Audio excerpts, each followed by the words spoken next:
He did, quarrel with that he wasn't a member of the conspiracy. He never lied to the FBI, but there was a lot of evidence that the judge wasn't going to let that dissuade him, and he told him that he thought, he was being unrealistic in accepting what had happened.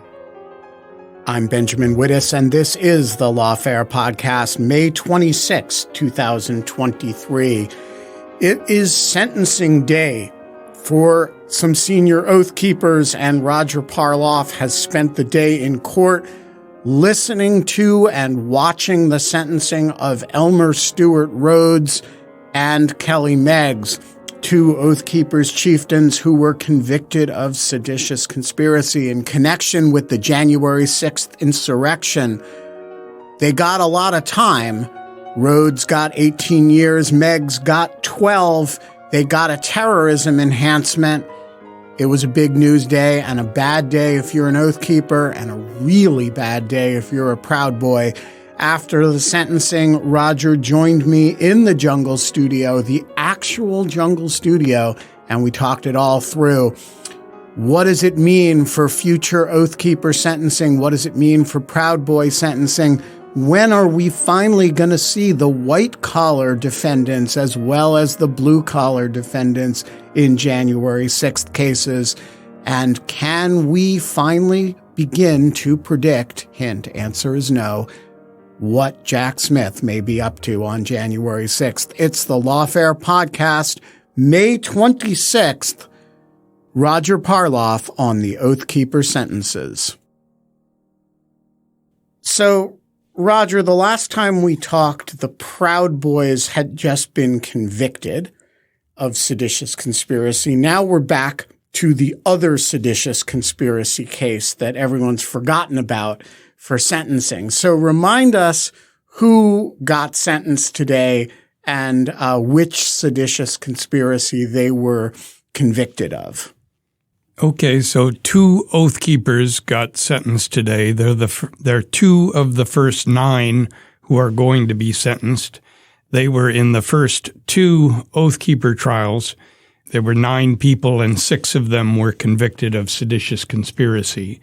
And so today was the top guy, Elmer Stewart Rhodes III, who was Yale Law School grad. Yes. Along with Roger Parloff. Right. We did not overlap.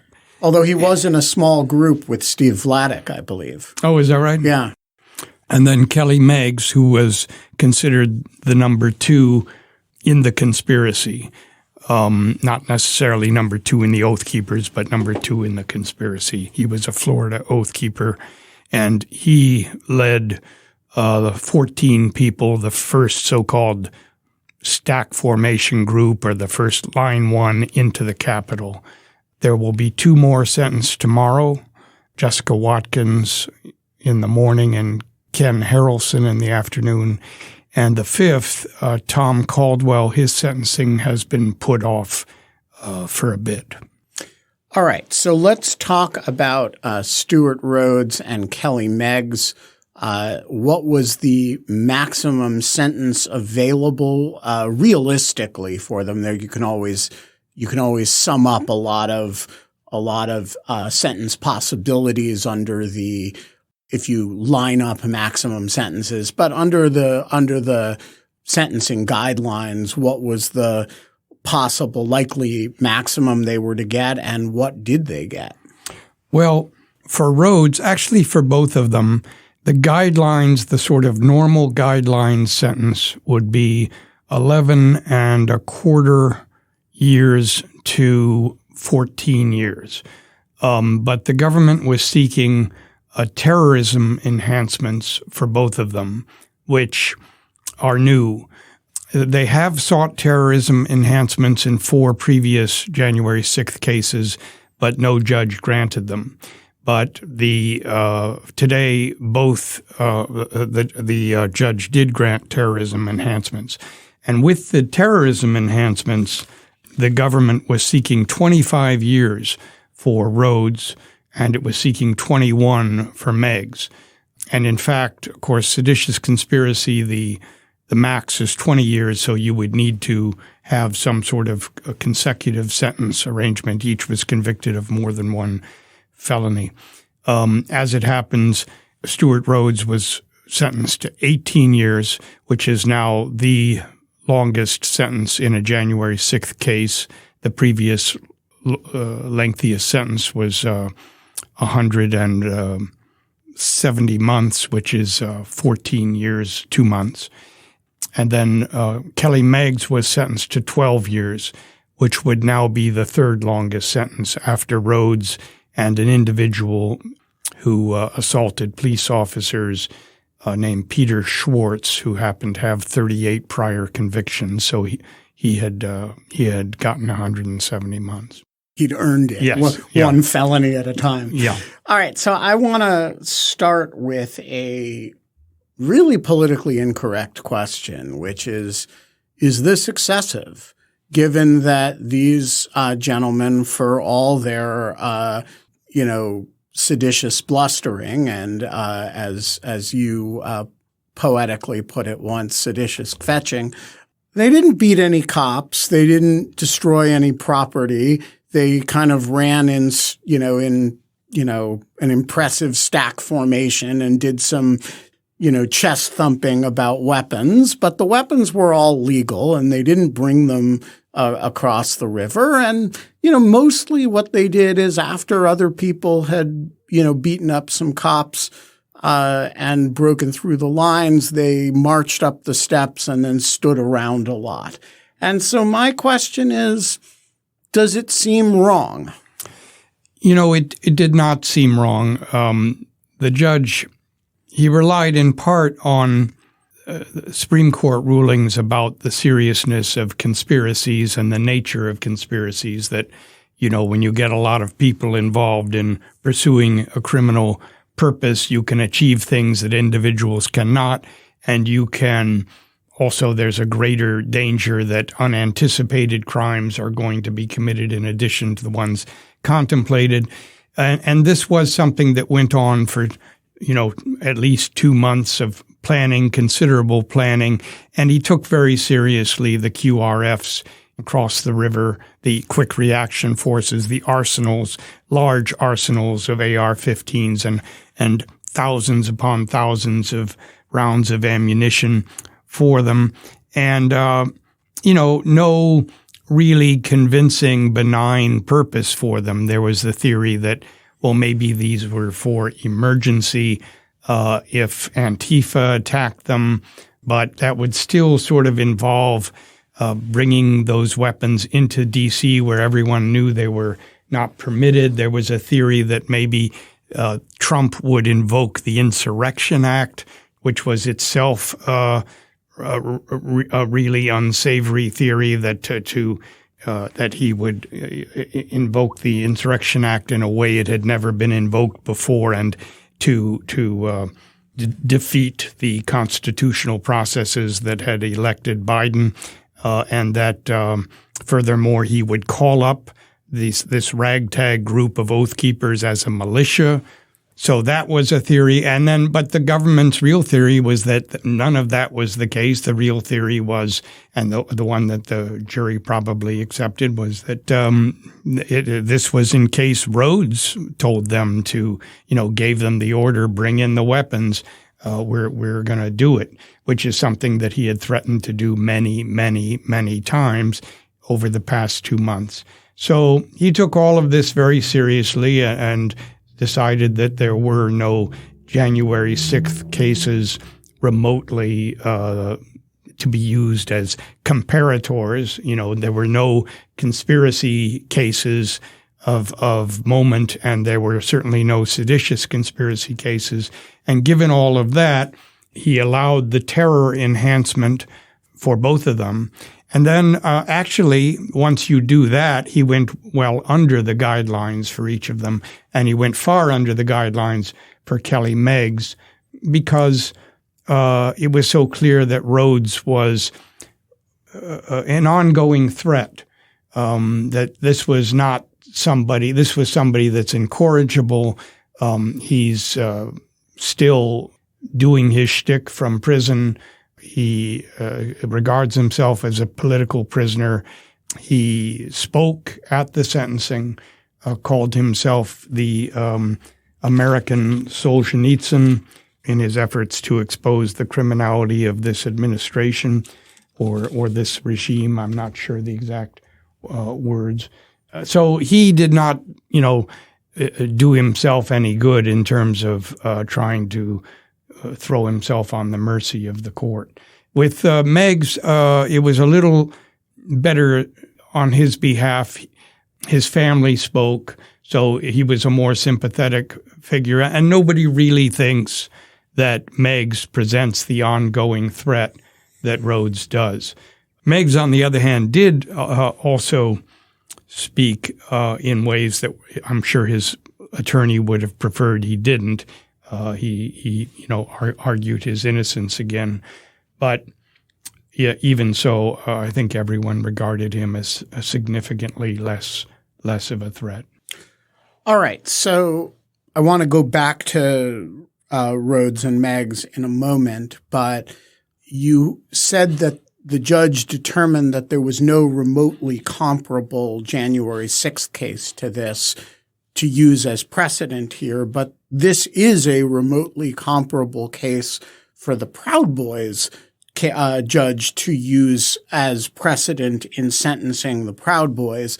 And it seems to me, looking at this is really bad news for the Proud Boys. That is, you have the nonviolent seditious conspiracy that just talked about stuff gets 18 years leadership, and the more foot soldiery second in command gets 14 years.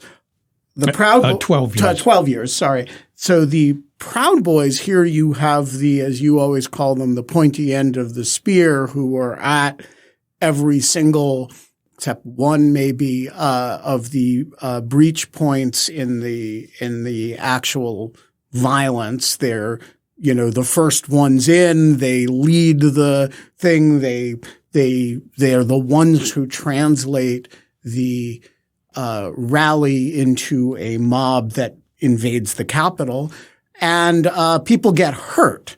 And so it seems to me if the nonviolent, nice oath keeper seditious conspiracy leadership is worth 18 years and terrorism enhancement, the Proud Boys, if you take this as precedent, are looking at some real time. Yeah, it's real bad news for the Proud Boys. I don't know how to spin it exactly otherwise, because their role in really starting the whole thing was so much greater. I don't want to undersell the Oath Keepers. I am joking when I call them nonviolent, nice seditious conspiracy theorists. There was some violence inside the Capitol. There were also overtones in the sentence of that he brought 30 people at least to January 6th, Rhodes. Which is 10% of what the Proud Boys brought, by the way. Yeah. But there were overtones that his sedition, which was out there, the stop the steal stuff, but beyond that, the need to rise up in violence against it, the references to bloody revolution and civil war were explicit. The references, the comparisons to the founding fathers and the need to follow what the founding fathers were doing, the need to follow the example of the Serbian Revolution and their storming of the parliament. And these were posted in open letters on the Oath Keeper site that were seen by more than just Oath Keepers. So there was a flavor of maybe they played a bigger role in the whole thing, in bringing a lot of people, even beyond the 26 charged Oath Keepers. That was a flavor. But as you say, with the Proud Boys, they brought about 200 people, and they were at these first 4 crucial breaches, maybe more than that, and it seems more culpable to me in terms of if you're blaming them for January 6th, a stronger case can be made against the Proud Boys than against the Oath Keepers. So let's go back to Stewart Rhodes and his speech before the court. This is his, among other things, his big moment to state his case. You briefly gave us an overview of what he had to say, but go into that a little more. What he thinks he's Solzhenitsyn, which I suppose means we can expect a very long book from him. You could see that his own lawyer was really not thrilled that Rhodes was going to speak, and he had an inkling about what was going to be said. And Rhodes, just 4 days before the sentencing, had also spoken to, had made a recorded statement to some group. I think it's called something like Freedom Corner outside the jail, and there's a way to pass phones to get the statements recorded, and had done a version of this as well, just 4 days before sentencing. So clearly, it's not somebody that's currying favor. And he started by saying something along the lines of, I start by saying I'm a political prisoner like President Trump. My only crime is opposing those who are destroying our country. Using protected speech because of to denounce the systematic violence of the left and their attempts to shut down the speech of Trump supporters. And it started at the Trump inauguration, and then he begins talking about the alleged attacks upon Trump supporters by Antifa as they would be trying to get to their vehicles afterwards, especially the vulnerable and elderly and unarmed and transgender Trump supporters who were evidently bullied, and how they came to their defense. And then it went on to sort of a little bit about January 6th itself and how really, he had appointed these an operations leader, and he wasn't really a very hands-on guy after all. So it was a little bit of everything, and then it began. And actually, to some extent, at one point, Judge Maida had to tell him that in effect the meter was running. Can you wrap it up?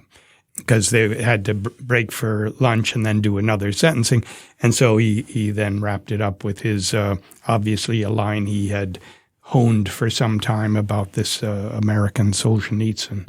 So. That was it, basically. And what about Meggs? Did Meggs have anything interesting to say for himself? Well, I would say his family did. You can just see the pain. I guess his sister spoke, his son spoke, and he spoke. And there was a letter from his wife, who, of course, has been convicted herself of a lesser conspiracy, the corrupt obstruction conspiracy and some other crimes. But, he was best when he was just talking about how much he regretted hurting her and destroying their family. And, he's a first offender like most January 6th offenders. So he did, quarrel with that he wasn't a member of the conspiracy. He never lied to the FBI, but there was a lot of evidence that the judge wasn't going to let that dissuade him. And he told him that he thought, he was being unrealistic in accepting what had happened. So between the two Oath Keepers trials and the Proud Boys trials, we now have kind of the major big ticket on the ground to January 6th cases have, unless there's, more seditious conspiracy cases to come, I think largely been wrapped up. There's there's, several hundred other cases that are unresolved and allegedly more to come. But are you expecting any other big ticket cases rather than individuals who, haven't yet been charged, but who will still be? No, I don't really see a big ticket, what I would call a blue collar January 6th case on the horizon. I think there is a 3%er case, but I don't really think that's in the same ballpark. There may be some very serious one-off crimes I don't know about yet, but I think this is the big one before, unless there are Trump-related, what I would call white-collar crimes, the people that were not literally there inside the Capitol or fighting in the on the Lower West Terrace and so on. In fact, what Catherine Mercosi, the AUSA, she made a point in her what they call allocution after he's determined the guidelines. The prosecution gets a statement, and then the defense family and the defendant get statements, and the defense lawyers. But her point was that Judge Maida, like many of the D.C. judges handling these cases, has commented on how frustrating it is to see these pawns being prosecuted. All of them are, in some sense, victims. It doesn't mean they didn't have free will. They aren't responsible. But all of them are, to some extent, victims of the bigger people that caused January 6th, that spread the big lie, and that really led to January 6th. And this was the first chance. This was the first different case of somebody that really did, she was talking about Rhodes, really did play a role in bringing people there. He was everyone else he brought was really there because of Rhodes, and it's very clear they would not be there. None of them have any sort of history that would, and how he was exploitative and how he would, we heard, and we did hear over and over from the cooperators and also from the defendants who did testify, their lives were being wrecked by other problems, COVID, unemployment, reentry problems after serving in the military, and they were drinking and they were at their lowest, and Rhodes would take these people and radicalize them and amplify their anger and direct it in this direction, and he was very effective at it. So this was the first chance to get somebody who wasn't a mere blue-collar January 6th person. And in fact, Rhodes didn't go into the Capitol himself. He has that sort of in common with the other players like, Trump and Tario. And Tario, yeah, that's true. And the judge didn't specifically reference that argument, but you could see that, that was a huge part of his thinking and part of why Rhodes got even such a much longer sentence than Meggs even. I mean, Meggs is number 2 in this case, and we're talking about 9 people. It's not even 9. It's more like 26, like I said. And yet he saw a big gap there, 18 and 12. And I think as we go down, those numbers will drop pretty small. And do you think that's right? I mean, do you think that Rhodes is meaningfully in a different category than Meggs, and that other oath keepers convicted of seditious conspiracy are meaningfully in a lesser category than even Meggs? I think it's clearly true, and I think these sentences are going to drop off.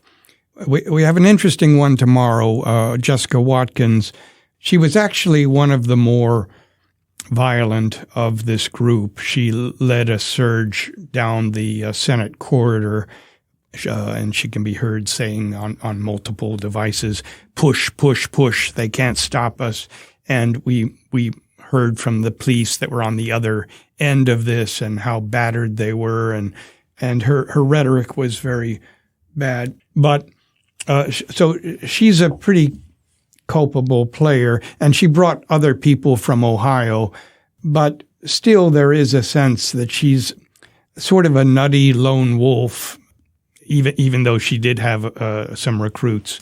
Allegedly at some points the Oath Keepers had thousands of members. I don't know if that's literally true. Over the years they had thousands, but she had four. She had a militia that consisted of four, two of whom were about 70 years old. So it's not really the same mobilizing force. And then there's a guy named Ken Harrelson. I'm quite interested to see what Judge Maida does with him. He's a minor. We really didn't learn a whole lot about him during the case, certainly a lesser figure. And then, of course, a fifth, the one whose sentence has been put off, Tom Caldwell, is the weirdest one. And really it's been put off because the judge is still entertaining some issues about a Rule 29 motion to dismiss the two charges he was convicted of. He was acquitted on seditious conspiracy. He was acquitted on all conspiracies, and so just convicted of destroying documents and corrupt obstruction as a substantive offense. And but the interesting facts there is that most of what he did involved those helping set up and overseeing those QRFs across the river. The quick reaction forces. Yes, those arsenals. But being acquitted of conspiracy, and since nobody brought those weapons in. And since they were legal where they were. And they were legal, yeah. It's hard to see where the criminality is once you acquit of the conspiracy on that. Yeah. What's left is he came, he's about 60. He was at the time about 65, full disability. He usually walks with a cane. He and his wife came to, they got up to the inaugural stage. But they didn't go beyond that. They weren't in the militia uniforms. They were on the opposite side of the Capitol from all the others. They didn't touch anybody. They didn't break anything. So ordinarily, if you look at that, most of those people on the stage who didn't hurt anybody, they weren't charged. They weren't charged with anything. And those who were, and I can name, like maybe two, Coy Griffin, Owen Schroyer, they were charged with a Class A misdemeanor. So, and the government was seeking 14 years for Caldwell. That is over the top. And obviously, we now know, if Meggs got 12 years, we don't have to worry about that. But I think that's maybe one of the reasons that the Judge Maida is taking a close look at whether those charges even survive. So I want to go back to the white-collar question. We've seen, I haven't looked at the numbers recently, but a lot of these blue-collar cases, we've now ascended to the ladder of the top of the blue-collar cases. We don't expect more cases at the top rung. And yet we've seen very little that connects the blue-collar cases with the white-collar cases, which are being handled by a different office, not by the U.S. Attorney's Office, but the Special Counsel's Office. So they're kind of administratively separate from a prosecutorial point of view. And there have been none indicted, and there's all kinds of ongoing investigative activity, but no signs of when it's whatever it turns out to be is happening. And so I'm curious whether you think we should see this as strategic, as in they did the blue collar stuff. They've flipped who they're going to flip, and now it's time to do the really hard cases, which is the people who didn't get their hands dirty in a physical sense, or whether we should just think these were on parallel tracks from the beginning and they're basically unrelated. And Jack Smith is going to do what Jack Smith is going to do in the January 6th investigation, but it basically has nothing to do with these 1,200 or so cases, the top echelon of which is the Stewart, Rhodes, and Enrique Tarrio cases. Yeah, I guess at some earlier stage there was some thought that maybe these blue-collar cases would lead to flipping and, maybe Rhodes would say, oh, yeah, I got a call from, or Tarrio, I got a call from inside the White House to do this or that. That has not materialized so far as, any of us know. Also, the crossover people might have been Ali Alexander or Alex Jones or Roger Stone. But, we just haven't heard really anything along those lines. Just sometimes they make little cameos, but just because somebody is hoping to meet up with them or they meet up with them in a hotel someplace. But it doesn't seem to have anything to do with anything that we can tell. So they do seem on parallel tracks, and I don't have any insights or visibility into Jack Smith's office. So I just it sounds like whatever they're doing, it must be very mature at this stage, and it can't be much longer if it's going to happen. But it does seem like we're hearing more and more about Mar-a-Lago on the cusp than we are about any of these federal Trump investigations. Yeah, we get a whole bunch of different signals. On the one hand, Mike Pence testified, which is not something you're going to do at the beginning of an investigation. That's suggestive of a quite mature wrapping up kind of thing. On the other hand, I would not expect that the first indictments would be the top of the pyramid. You want to indict some people a little bit lower down to maybe get some of them to flip. And so we haven't seen anything like what I would think are the preliminary steps, which strikes me as inconsistent with the idea that we're at the mature phase of the investigation, unless they've been consciously storing it up on the theory that you kind of want a shock and awe approach to the white collar side. So I think it's very mysterious, honestly. And I've seen, the speculation that I've seen has not been especially convincing about where the thing is. So in contrast to the Mar-a-Lago investigation where, you have some very concrete pieces of evidence that the investigation is essentially done, including that the New York Times and the Wall Street Journal have both reported that. Yeah. I've always been puzzled. I think there was that Merrick Garland was slow off the starting mark in terms of pursuing the white collar cases. And I don't – if the theory was, let's start from the bottom and work our way up, I think that would be silly, because when he took office, we already had Trump's phone call to Raffensperger, and he knew about that the day he got to the office. You don't need Oath Keepers or Proud Boys to turn in order to tell you something's going on there, and so I've never. I think he was a little late to the game, but and then he has tried to play catch up, but I don't know if maybe the reason he was slow to begin with is that he just didn't see an easy federal crime there. I hope that's not the answer. I still think there's a problem with Trump about what the federal crime is, just because of defenses that are available to presidents that aren't available, say, to chief of staffs of presidents.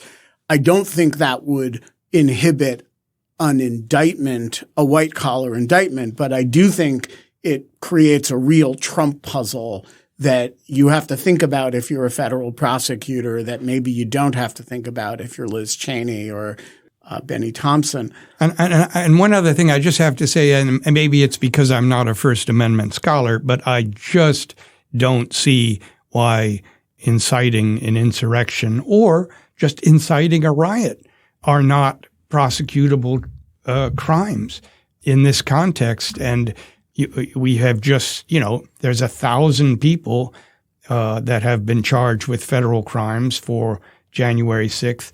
And we all know why they were there. All the judges know why they were there. And it's one guy. And of course, there were other collaborators, but it's really one guy. And I just don't see why that's such a hard case. So I actually disagree with you about that. I think it's the incitement side is very hard. But I do think if you're the Justice Department thinking about the incitement side, you're watching the civil case really carefully because, the D.C. Circuit's just the same fact pattern. And the D.C. Circuit and then the Supreme Court is either going to say that's First Amendment protected and therefore there's no civil liability possible, in which case don't even think about the criminal side. Or they're going to say civil case can proceed. And hey, if it's not First Amendment protected for civil purposes, then you have a much clearer path on the criminal side. So I think there's a really good argument if you're the Justice Department to actually let the civil side blaze that particular trail. Of course, many of the seditious conspiracy defendants have raised the defense, such as it is, that their guys are basically scapegoats. Obviously, it was Trump that caused this thing, and they did what 1,000 other people did as a result. And you do have this, fight like hell or you won't have a country anymore.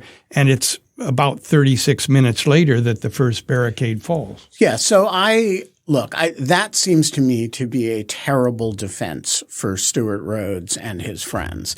That, if you say fight like hell or you won't have a country anymore and I go beat somebody up in response, the fact that you said do it is that's like kindergarten stuff, right? When, I did it because Roger told me. Well, it's a bad defense, but it's a bad defense, but it's an incredibly powerful, if I were Jack Smith and I heard one after another people say that, I don't think it answers the incitement question, but it creates a huge pressure to say it can't be that the only person who is not criminally responsible for what happened is the guy that everybody says they were answering his call.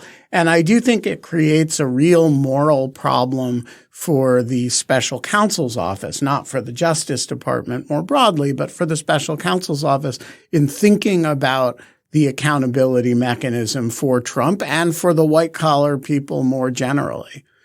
What happens next? We have more Oath Keepers to sentence and a bunch of Proud Boys to sentence, right? Yeah. These are actually from the first trial, which ended in November, the first Oath Keeper trial. We had 5 defendants, but these were the only 2 that were convicted of seditious conspiracy.